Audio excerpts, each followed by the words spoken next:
Ladies and gentlemen, Adam Schefter. Yeah, Shefty. I walked through Starbucks with my head on a swivel. I understand how this works out. Okay, so you are a little bit worried about the chance that maybe somebody will come out and get you. Hey, I like a venti americano, okay, blonde espresso. Oh. Anyone behind me? Especially with the size of you insiders, this is just a fact of the matter.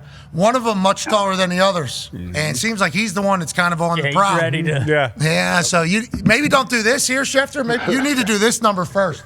I think that is the with the elbow, with the ball, right in the balls. Yep. Right to the. Yep. You know what I mean? Right to the. I got you. Careful of the arrow too, because he's metal. Yeah, Tom Pelissero might get in the game as well. Shefty, great to see you. Hope you had a great combine. Hope you had a great combine. Nice to be with you. Nice to be with you. It was great to see you in person. We love chit-chatting with you. Your moxie and I'd say your spunk, whenever we're with you in person, is off the charts. So it was great seeing you, great catching up with you. Now, you do and utilize the combine like everybody else does to gather information. Franchise tag deadline, about 2.5 hours from now. What should we be looking at, and what is potentially the next domino to fall in this NFL offseason from what you know from your conversations? Well, again, we've seen the tags go to T. Higgins and Trey Smith in Kansas City. I don't know that we're going to get another tag, which would mean this would be an incredibly uneventful tag period. Osa Odigizua, I hope I pronounced that correctly, got his deal done. There you go, Pat. You could practice with me right now for tomorrow, right? Okay. Osa Odigizua. Breaking news, Osa Odigizua will be on the show There you go. tomorrow at 12:15 Eastern. Okay. Wow. Thank you, Schefter, for being the connect there. Go ahead now with him being an $80 million deal. Congrats to him. So, again, Osa got his deal done today. T is tagged in Cincinnati. Trey Smith is tagged in Kansas City. Look, I mean, we always could be blindsided by a tag that comes in at the last moment, but I don't see another tag getting done, which means that we would have 2 tags in this period, which would be the lowest number. Hold on, let me get the exact math here because I've been waiting for this till later on. This would be the lowest number of tags since 1994 when Eric Green and Henry Thomas were tagged. The next two was 3 in 2006 with John Abraham, Nate Clements, and Jeff Backus. Who could forget that? 86 and 94, and then 2025. The lightest franchise tag years. That is bananas to think about. Why is that, Shefty? Why do you think it is that way, Shefty? Well, I think, AJ, that number one, teams are doing a better job at identifying their players in advance and signing them. Like, again, Osa Odigizua could have been tagged today, but he and Dallas were working on a deal, and they're able to get the deal done so that they don't even have to tag him. You could look around the league, and I think that we've seen any number of these deals get done in recent years. Every time you see one of these big extensions, that takes one fewer guy off the market. And so I just think teams have seen their guys. They know who's good and who's not. And they're not letting the really good guys get to market to where they even have to tag them. Obviously, there's been teams that have let great players out the door, and they've gone on to have great success. But with the salary cap going up, too, I think guys are more likely to get deals done. Feels like this is a good thing going forward. Less players franchise tag is good in a player's mindset. Yeah. Now, Dallas Cowboys, since they were going to tag Osa, since the deadline hasn't happened yet, they get a deal done. They could take that tag now and throw it at somebody else if they wanted to? Yeah, but I don't think there's anybody else they're going to tag. No, I'm just saying they could, though, if they wanted to, because the deal was done before the deadline. Yeah, you'd have to find somebody else that was going to be tagged. And again, when this period opened, I think the guys that were really under scrutiny for tags were Trey Smith, were Sam Darnold, were T. Higgins, and it sounds like Sam Darnold is not going to be tagged in Minnesota. And that, when we talk about some of the things that are going to happen, that becomes an interesting situation to see how that unfolds here moving forward. Okay, so on that note, D-Bud has a question for you, Shefty. Yeah, you're saying Sam Darnold not getting tagged coming off career year in Minnesota. Brock Purdy, another good year under his belt. I know the 49ers have his rights for a few more years. But when these quarterbacks essentially get their next deal done, Brock Purdy and Sam Darnold, do you have any idea what the ballpark of those contracts will be? We had the $50 million club with quarterbacks. Do you think one or both of those guys join that club? Well, I think Brock Purdy certainly could, but that's a question if they get that deal done. Again, you touched on it there, D, but the Niners, if they don't sign Brock Purdy this offseason, and here's a team that really is up against it financially, if they don't sign him, and Brock Purdy obviously is going to want to get a deal done, and the Niners would want to get a deal done. But the issue is he's scheduled to make $5.1 million this season. He then could be tagged after next season for $41 million. He could be tagged the season after that for $51 million. So if you don't get a deal done with Brock Purdy and you're the Niners, and again, this would not be what Brock Purdy would want, I would imagine. Certainly not what his agent would want. He would play for $5 million this year, 41 next year, 51 the year after. You're talking about $97+ million over the next 3 years, which for most people would be incredible money, but not for a quarterback who's waiting to get paid. And so the Niners have a bit of a cap issue, cash issue, and so they can't put Brock Purdy necessarily where he might be. They can go to a certain level. They'd want to pay him, but it's not going to be, I would imagine, quite as high as most people think. Hey, listen, we understand you're worthy of $60, $55 million. Everything. We're just telling you with what we got going on, can't happen, bud. We're at 45. And by the way, we're at 45. By the way, let's just good money. 45 million is good money. Great money. 45 No. By the way, let's just use 50. We'll use 50 as a nice round, even number. Okay, $50 million. $50 million. Brock, we want to pay you $50 million a year for the next 3 years. You can make $150 million. If you don't want, no problem. You can play it out and you go 5-1, 41, 51, 97 over 3 years. And then you'll have a chance to hit free agency in 4 years. You'll be a true free agent. And at that point, who knows what quarterbacks are being paid? Maybe it's $100 million a year. Like, maybe. Yeah, but if you could get $97 million over 3 years or $150 over 3 years, I would take the $150 over 3 years immediately. And also, the sell to Brock is $50 million is a lot of money. That's a lot of money. Now you're going to have the NFLPA, and you're going to have a lot of pressure on him not going for the biggest buck. But if they're going to build the team up around him, maybe they're able to go, which leads to another rumor coming out of San Francisco, which seemingly never ends. Go ahead, Connor. Yeah, Schefter, we know you're tied in with San Francisco, and obviously Debo got traded. Why do you always say this? You always say this. We just know. We know. Look, we can read Tied in everywhere. We don't just read your tweets, we break them down, okay? And we know. Hold on. I want to say to you, Connor, my job is to be tied into every team. Exactly. That's my job. Okay? So when you ask me a Steelers question, or you ask me a Ravens question, or you ask me an Eagles question, or please say, we know you're tied in there too. Oh, yeah. Please say that. Okay. Respect it. We're not putting down anywhere else, but we do know you are deep in the San Francisco 49ers. Exactly. You're basically saying, like, hey, you're an Eagle knot when we come to tied in, brother. Bingo. You're an Eagle Scout, I mean, with the knots that you got going in there with how tied in you are. Every parent has their favorite kid, and Shefty's favorite team's the Niners. We know that. We can say that, and there's nothing wrong with that. That's just the reality of the situation.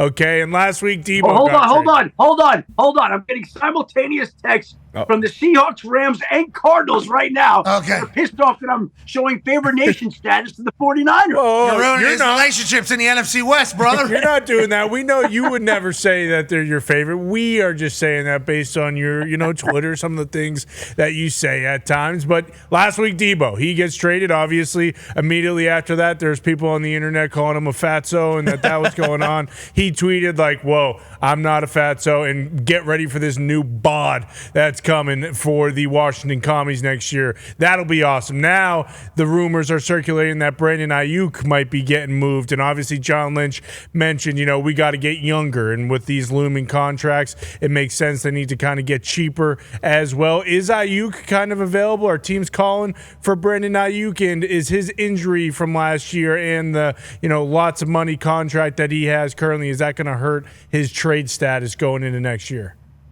Well, again, I think that the 49ers in their particular financial situation are open to listening on just about anybody, right? And so if there's a team out there that is willing to take on the Brandon Aiyuk contract with him coming off the torn ACL, I'm sure they would listen, absolutely. But again, you've got to find a team that's willing to take on the player with the injury, with the contract. That's not a simple thing to do.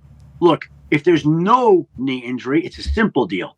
But because there's a knee injury, because he may miss the first half of next season, and there are questions about when he'll get back next year, there are a whole host of pending issues. But the Niners, again, for them to play in the free agency sandbox, they're going to have to find ways to clear out salary, whether that's through Brandon Aiyuk or Jordan Mason or any other player that they don't bring back or let go. They have to find ways to get money to help field the kind of roster that they want. So if an offer comes in on Brandon Aiyuk and there's a team out there that's willing to take on that particular situation, I'm sure they would be open to listening to it. Okay, so with this comes the Brock Purdy deal, having to pay your quarterback. You can't pay everybody else. It's kind of the game. You got a young quarterback, you can pay everybody else. You get a quarterback that gets paid, you got to figure it out. Howie was able to debunk this system. Same with the Chiefs and Brett Veach, but normally that's how it goes in the quarterback world. Unless you get some of these veteran quarterbacks that may be cheaper price. AJ has a question for you, Schefter. Yeah, Shefty, who do you say, like when you say the first domino to fall, when you think of all these quarterbacks that may be, changing teams, some of these guys, Sam Darnold, Dan Jones, Aaron Rodgers, Russ Wilson, all these people, who do you think could possibly be the first domino to fall here and sign with a team? And what could a deal possibly look like, say, for Sam Darnold? Well, in my mind, the place that I'm watching next, there are two places. It would be Minnesota and Sam Darnold, because Sam Darnold cannot sign with another team until next week. Minnesota will have interest in trying to work out a deal before he becomes a free agent.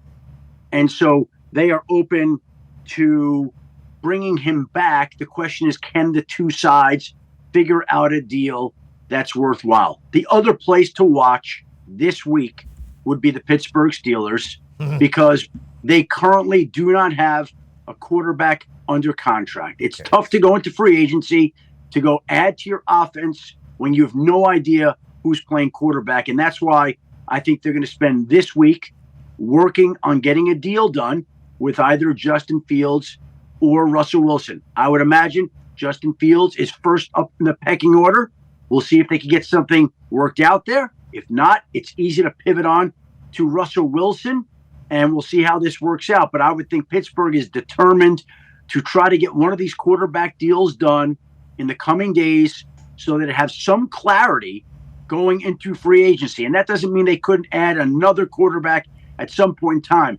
But I think the idea would be to provide some stability now so that at least they could go into free agency with a little bit more clarity than they currently have. Oh, mama, I'm in fear for my life from the long arm of the law.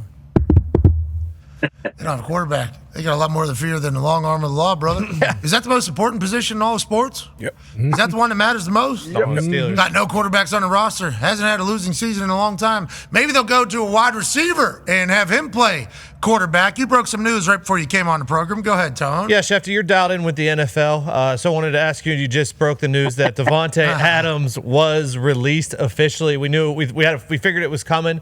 I was looking at the free agent list as far as wide receivers go, and it's Chris Godwin, Amari Cooper, Steph Diggs, D-Hop. Does that make him the number one wide receiver on the free agent market? Is there any early favorites on who could potentially go after him? Well, it all depends on what you're looking for. Look, I think we've seen right now T. Higgins be deprived of the true unrestricted free agency that he wants. And if there's a team out there that wants T. Higgins, they're going to have to pay T. Higgins and then compensate the Bengals. And that's if the Bengals are willing to trade him, which we do not know for sure if that is or isn't the case. So now you look at the other wide receivers. Chris Godwin is coming off his own knee injury, been an unbelievable player, an unbelievable person, the kind of guy you want on your team.